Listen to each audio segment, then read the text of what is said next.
The movie opens with an elderly and intoxicated man named Pfluger digging up a grave that has some religious markings. He seems to be performing a ritual of some sorts. After a while, Pfluger manages to retrieve a person's skull from the grave, which suddenly releases white smoke and knocks him back. As he wakes from the ground, Pfluger laughs, as if his mission is completed. The scene then shifts to a teenager named Kelly, who is shopping at a convenience store. Here, we get to know that Kelly has a habit of chewing papers, and due to this, his classmates call him Trash Can to bully him. While he is going through the items, he meets his childhood friend and crush, Dominique, but hesitates to talk to her. Outside the store, Kelly is confronted by his school bullies, Nelson, Tony, Reed, and Brad. They make fun of him for eating strange things like paper and styrofoam. Just as they're bothering him, Dominique steps in and urges them to stop. This angers the bullies even more, and they push Kelly's face into a trash bin. Fortunately, the store owner intervenes, stopping the bullies and chasing them away. After this, Dominique offers Kelly a ride to the school. However, her friend Sarah, who owns the car, refuses to let him in, mentioning that she does not want her car to be dirty. But from the sounds of things, he'd just eat the garbage in the back and make it clean. In the next scene, Kelly reaches school, only to find that the bullies had recorded the store incident and spread it online. As he walks through the hallway, all of the students make fun of him. After school, Kelly returns home, and his mother Bernice inquires about his day. Our boy does not mention the bullying, and simply replies that Dominique talked to him for the first time. Hearing this, Bernice becomes happy and suggests that he ask Dominique out on a date. Meanwhile, an indigenous man named Red Elk comes across the grave which Pfluger destroyed earlier and offers prayers. It is then revealed that a secret power was hidden in the grave and it has been stolen. Red Elk is very sad to learn this, because it was his responsibility to take care of it. The following morning, Kelly falls ill from consuming a lot of paper and styrofoam. Bernice immediately summons the family doctor. "Is he sick, Doc?" "No, he's just an idiot." The doctor suggests that he see a psychologist for Kelly's eating disorder. He also hints that Kelly might be acting abnormally as there are no males in the house. But in reality, the doctor has a crush on Bernice, and he simply wants to get in bed with her. The same day, Pfluger is shown in town, claiming to have the power to heal people. He demonstrates it by relieving an old woman's joint pain. Coincidentally, Bernice is also there, and she gets impressed by his skills. Believing that he might help Kelly, she invites him to her house. While Bernice steps away to get her car, Red Elk confronts Pfluger and informs him that the powers are not meant for him. He also offers to help him get rid of his healing powers. However, Pfluger declines, and a scuffle ensues where Red Elk ends up injuring himself. This is due to the powers Pfluger received from the grave, which protects their possessor. Red Elk then warns Pfluger about the consequences of the power, but the latter dismisses him and walks away. After a while, Pfluger reaches Bernice's house, and when he tries to heal Kelly, he feels a strange pain and quickly pulls his hand away. He then excuses himself to the bathroom and consumes a special drug before attempting again. Unfortunately, when he tries again, he accidentally burns Kelly's chest with his cigarette and collapses to the floor, dying on the spot. Strangely, as Pfluger dies, Kelly's condition improves, and he stands up, feeling quite energetic. Soon, the police arrive at the scene and take away Pfluger's body. They conclude that the old man simply died of a cardiac arrest. Next, Kelly notices that the burn on his chest has miraculously healed, and he has gone through some physical changes as well. It becomes clear that Pfluger's healing powers have been transferred to Kelly. The next day, Kelly accidentally cuts his finger while repairing his bike, but something amazing occurs. The wound heals itself and instantly disappears. He tries to tell his mom about it, but she doesn't believe him. His dick has also grown 3 sizes, but he can't go telling mom about that now, can he? On his way to school, he meets Dominique and Sarah, who are astonished to see him looking so much healthier. After they leave, Nelson's brother Reed approaches Kelly and starts hitting him for no reason. Surprisingly, as he punches Kelly in the stomach, Reed feels the pain, while our boy remains unharmed. Reed even tries to hurt Kelly with a wooden block, but it doesn't work, and he ends up injuring himself. Understanding that he can't defeat this new version of Kelly, Reed then runs away with bruises on his face. Later that evening, Gus, Reed's father and the football coach at school, visits Kelly's house to find out what happened to his son. Kelly explains that Reed came to hit him, but got hurt himself. Gus, of course, does not believe in this and argues with Bernice. However, Bernice urges Gus to leave and closes the door in his face. Eventually, after he leaves, Kelly confides in his mom about his ability to transfer pain, ensuring that no one can hurt them again. He proves this by withstanding the heat of a cigarette lighter, which does no harm to his palm. The following day in class, Kelly's imagination runs wild as he finds Dominique's hairband and envisions himself and her getting intimate. He also begins thinking of Sarah in a threesome encounter. Oof. Soon he'll find find out if he can transfer the pain of rejection. Surprisingly, the sensations start affecting Dominique and Sarah in real life. Both of the girls feel strange sensations in their bodies, leading to unexpected reactions. Sarah even screams in delight in the classroom. Later, at a night party, Nelson behaves inappropriately by picking up Dominique without her consent. This angers Kelly, so he confronts Nelson and urges him to put Dominique down. But as the boys are about to clash, Gus steps in and separates them. He then confronts Kelly and mentions that one day he will surely find out the power he possesses and destroy it. After the party is over, while everyone is on their way home, Brad and his friends come across Kelly, who is riding his bike. Because of the previous incident, they are still angry and attempt to push him off the road with their car. Unfortunately, Brad loses control and hits Kelly with the car, running it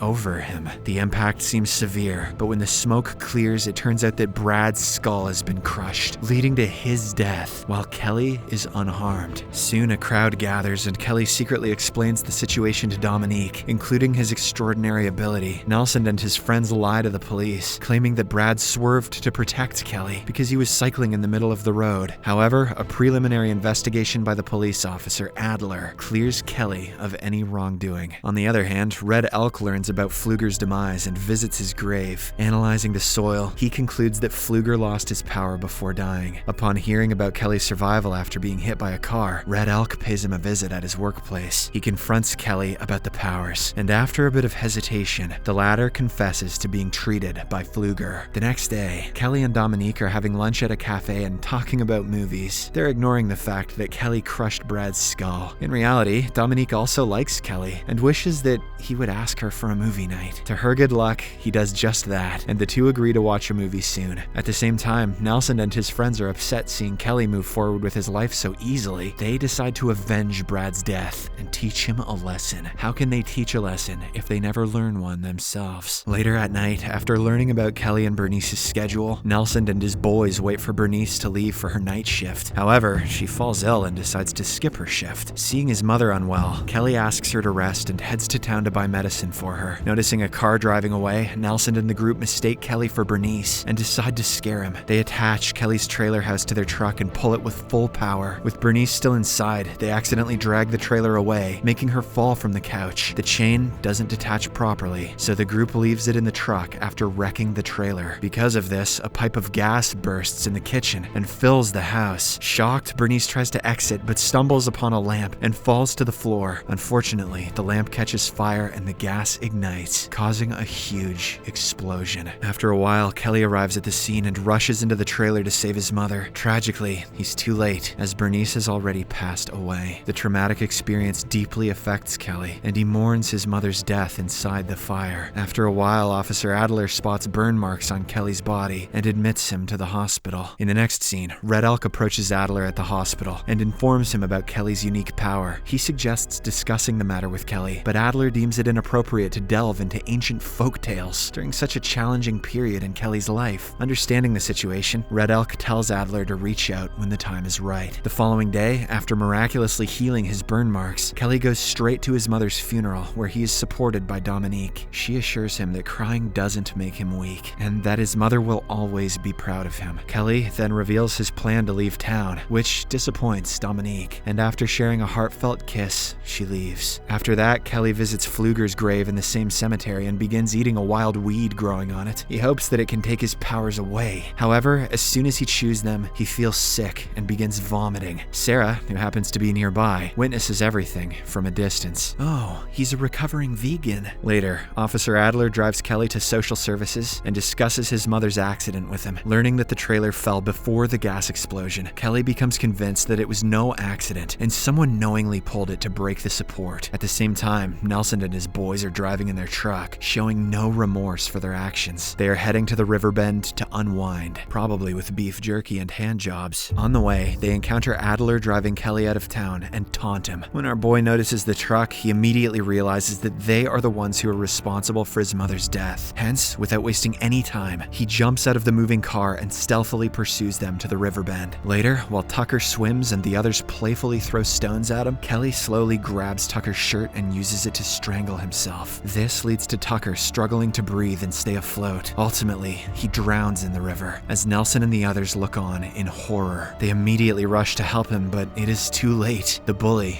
has died. Kelly then arrogantly reveals himself as being responsible for Tucker's death. He attempts to grab Nelson's shirt, but just then, Officer Adler arrives at the scene. Kelly quickly runs away to avoid any trouble, and the bullies try their best to explain what happened. However, Adler finds the story hard to believe, and he instead starts suspecting them of their friend's murder. That night, Kelly meets Dominique and admits his plan to avenge his mother's death. However, she suggests that getting Nelson and the others to confess is better than resorting to violence. Kelly also agrees to her words, even though it's too late, he already killed one of them, and they share a close moment together. The next day, Kelly purposely provokes one of the bullies, Tony, in chemistry class, hoping to make him confess to Bernice's murder. At first, the bully controls himself, but when Kelly makes fun of his girlfriend Sarah, he loses his cool and throws acid at Kelly. Unfortunately, because of his powers, Tony ends up burning himself and dies on the spot. These bullies are so dumb it hurts me, witnessing all of it. Dominique gets enraged at Kelly, compelling him to leave. At night, a grieving Sarah meets Nelson, and they conspire to avenge Tony's death. Here, she informs him about a vine from the cemetery that made Kelly vomit. Together, they then head to the graveyard to retrieve it and use it as a weapon against Kelly. The next day, Gus takes his sons to football practice, where Adler notices the chain used by the bullies on Gus's truck. He questions Nelson and Reed about it, but they deny having any information. Just then, Kelly arrives at the practice ground with an electric drill, wearing a piece of Nelson's clothing. He then threatens to harm himself until Nelson confesses his crimes. However, the bully is prepared, and he has brought weed juice from the cemetery. As Kelly starts drilling, Nelson sprays the weed juice on him, stopping his progress for a moment. Adler pleads with Kelly to stop, but he drills his knees, hurting Nelson until he confesses. Right then, Dominique arrives, convincing Kelly to halt the action. Amidst the chaos, Gus steals his gun from Adler, and in a fit of rage, shoots Kelly. To his bad luck, he and Nelson get shot in return, and the two die on the ground. Darwin's got his work cut out for him. After the incident, Dominique convinces Kelly to give up his powers and return to normal. Adler also decides to help Kelly and takes them and Red Elk to Pfluger's cemetery, where a ritual is performed. They dig the ancient grave, and Red Elk mentions that Kelly needs to die to release the powers. Hearing this, Kelly attempts to flee, but a police officer shoots him, accidentally shooting Dominique and himself as well. Mortally wounded, Kelly kisses Dominique before she passes away. He then consumes the dead Pfluger's heart to end his power. After this, Adler shoots Kelly and kills him. In the last scene, police officers carry Dominique and Kelly's dead bodies in a van. Suddenly, on the way, Dominique wakes up, revealing that she has now possessed Kelly's healing power.